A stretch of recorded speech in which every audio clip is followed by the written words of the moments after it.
Они милые симпатяшки.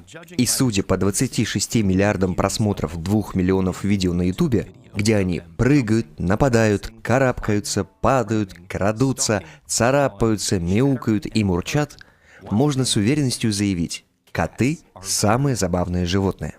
Эти вроде бы странные кошачьи повадки и милы, и очень загадочны, и многих заставляют задаваться вопросом, почему коты ведут себя так.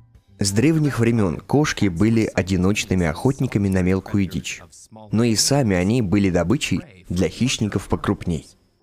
Будучи и хищником, и добычей, выживание их вида зависело от важнейших поведенческих инстинктов, которые до сих пор присутствуют в диких и домашних кошках. И если поведение вашего барсика кажется вам глупым, то на воле те же самые повадки, выработанные кошками за миллионы лет эволюции, превратят барсика в суперкота. С помощью уникальной мускулатуры и умения сохранять равновесие, в дикой природе кошки забираются на высокие места, чтобы обозревать свою территорию и искать добычу. В домашних условиях барсику не нужны эти навыки, чтобы выискивать себе обед в миске. Но если он наблюдает за гостиной с книжной полки, это потому, что его заставляют так поступать инстинкты. В дикой природе кошки охотятся на добычу всегда, когда она есть под рукой.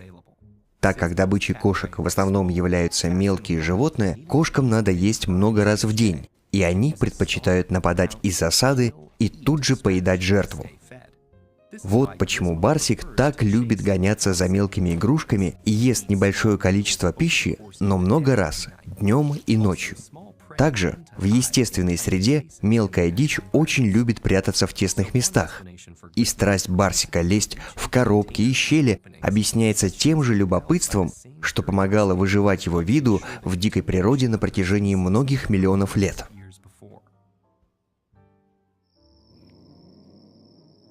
На воле кошкам нужны острые когти для того, чтобы карабкаться, охотиться и защищаться.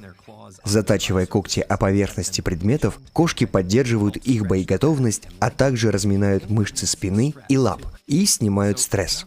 Не то чтобы барсик ненавидел ваш диван, стулья, кушетку, подушки, шторы и вообще все ваши вещи в доме.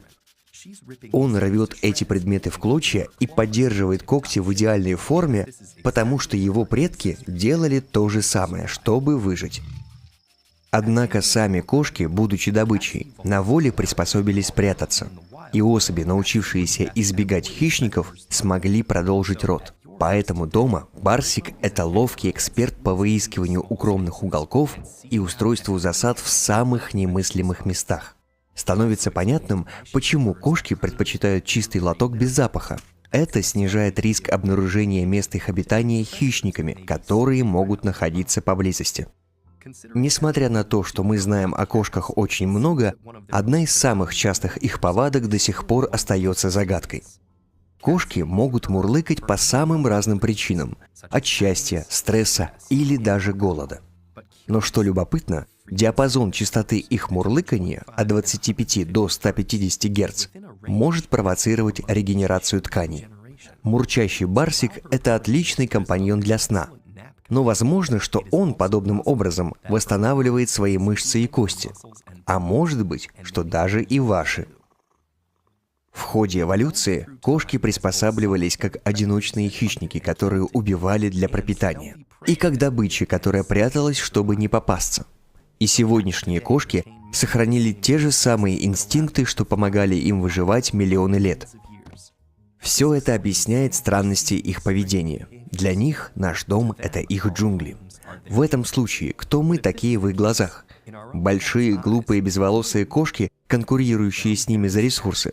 Огромные, невероятно бестолковые хищники, которых можно без труда обхитрить. Или они думают, что мы – их добыча? Если вам понравилось увиденное, не забудьте подписаться на канал